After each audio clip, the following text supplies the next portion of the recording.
people standing in a circle to pray.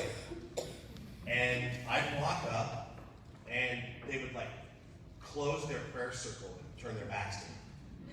And I'm like, hey guys, I'm here to pray with you. They're just like, no, you're not. You're a pro board. For the first several times that I went to pro-life events, I wasn't welcome. And so, honestly, when I see now LGBTQ pro-life groups, when I see secular pro-life groups, when I see atheist pro-life groups, when I see pagan pro-life groups, I'm like, wow. It took a long time, but thank God. I know it's kind of say thank God. Seriously, thank God that we can welcome these people into our movement. Amen? We're all Christians. Amen?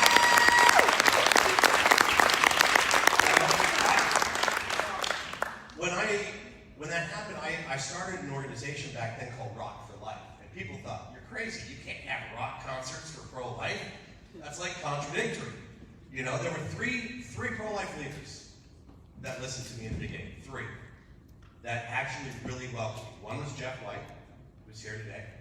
The other, believe it or not, was Nellie Gray, the founder of the March for Life, who loved me. And the other was Judy Graham. But for the most part, they didn't want anything to do with me. In 1994, I got a phone call from a man named Harry Farrell, who was the lead singer of a band called Jane's Addiction and Porno for Pyros. And he had started this traveling concert tour called Lollapalooza. Harry Farrell called me and said, Bryan, we saw you on MTV, we saw your thing. We have 4 pro-choice groups on our tour. Would you come and do a pro-life booth on our tour? I'm like, heck yeah. People are like, you can't do that. You can't go to us, you know? And I'm like, yes, I can. It seemed like people thought that we were supposed to be a light in the light. And I think we were supposed to be a light in the darkness. And so I'm like, yeah. So Jeff and a few people, they got me some literature. We got a rental car, and 4 of us took off, and we went for the next month and toured Lollapalooza, doing a pro-life booth at every stop. The very first day of the tour, the lead singer of Green Day actually threatened to pee on me and told the entire crowd to beat us up and destroy our booth. But when the crowd came over to our booth, they actually looked at us and goes, well, wait a minute. You guys are okay. They had never seen a picture of an abortion, and when they saw it, they go, oh, that's really kind of gross. Wow, is that really what abortion looks like? We literally, when we got to the first stop of the tour, we literally had $6 left to our name. We didn't know how we were going to get gas to the next stop of the tour, the next city, food or anything. And after what Billy Joe did, we ended up leaving that day with over $200 in donations. So, all of this was, you know, as I got into the pro-life movement. I remember when we first started bringing Rock for Life to the March for Life, we'd bring 300-400 people with mohawks and all this crazy hair. And at first, people were like, whoa, I don't know about this. But then, you know, eventually, you know, it started. I mean, even Albany and I were talking yesterday about how now we feel like we just blend in. We're not unique anymore. We just, you know, you go to San Francisco, it's like, oh, you're just like everybody else now. But, you know, it took a long time for me to feel welcome. And I think, for me, that really helped me with something, you know, because then I got married and started having kids. And my oldest daughter is 20 years old now. And when my daughter was 19, see, I thought I'm just going to raise the perfect kids, because I went through all the garbage. I went through all the problems. You know, I was very honest with my kids about my past, about the drug use and all that stuff.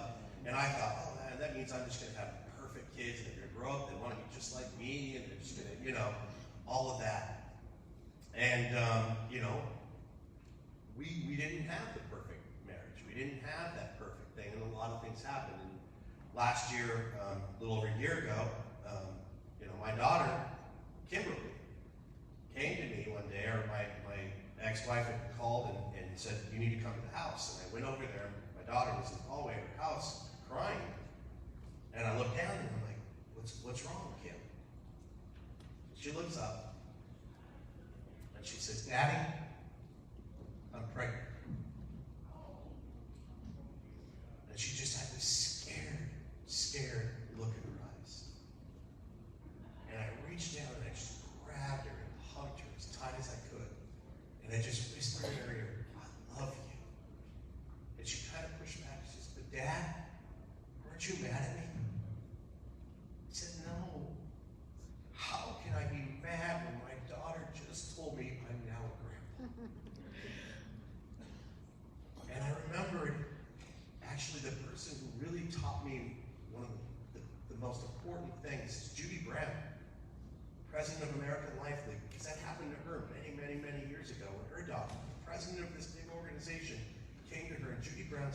first words out of our mouths when a teenage girl comes to us and says we're pregnant needs to be, I love you. Yes.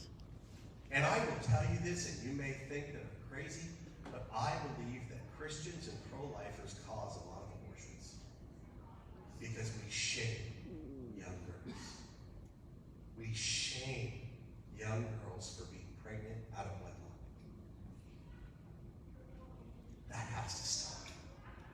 That has to stop. How many young girls have gone to their father scared, gone to their Christian parents scared and said, Dad, I'm pregnant, and that dad just gets mad. Who's the guy? I'm going to kill him. How dare you, shame her, you know? That's what happened to my mother. That's what happened to my mother. Thank God she wasn't able to find an abortion, but that's why she went to look for one. We need to build a culture that never, ever shames a young girl that says I'm pregnant. And always welcomes every single pregnant girl, no matter what. Not worry about maybe the sin that you think they committed a couple months ago, but worry about the condition that they're in at that moment when they're scared to death. They don't think they have anyone they can talk to. We see this. You get a girl that's pregnant in a Catholic school or a Christian school, they get kicked out, but nothing happens to the boy. We are shaming young women for something that most of us as Christians say is a blessing from God.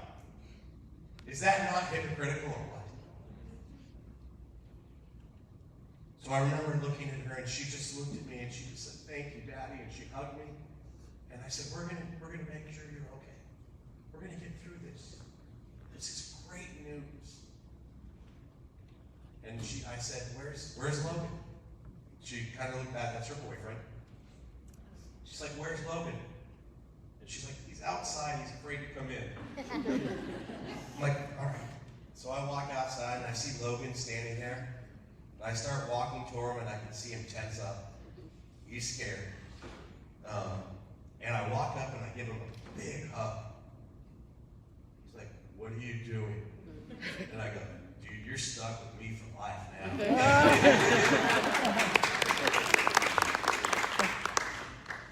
And Kim had told me that Logan mentioned the A word, she said. And Logan's mom let him know, "Logan, if you ever ask him that word again, Bryan won't have to kill you." Because I won't be pro-life that day. But we welcomed my little grandbaby, my little granddaughter, Mia. And she's just the most precious thing. The most precious thing.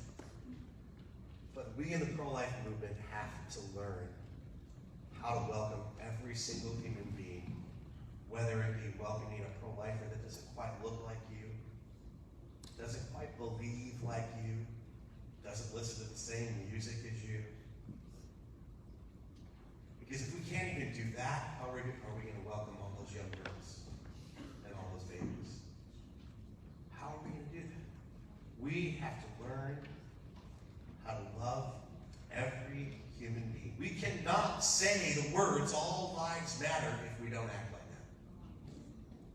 that. We see all these pro-life groups going, "All lives matter, all lives matter," but we don't act like all lives matter sometimes. We have to. I have learned a lot in this. I have another daughter, Abby. She's 18 years old. Abby was the next one to come to me. Said, "Dad, I'm pregnant." And unfortunately, she lost her baby. And she came to me because she knew how I welcomed Kemper.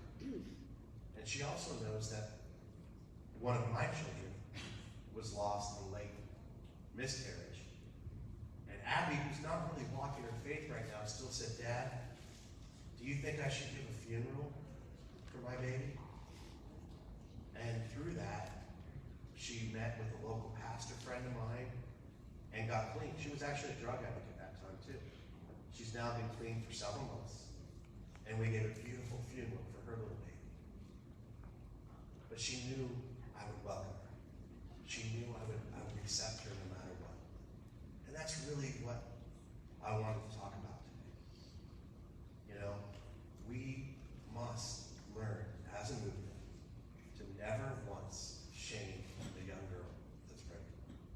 We need to get past that anger or that self-righteousness or whatever it is that makes us go, oh, your situation is horrible, whatever.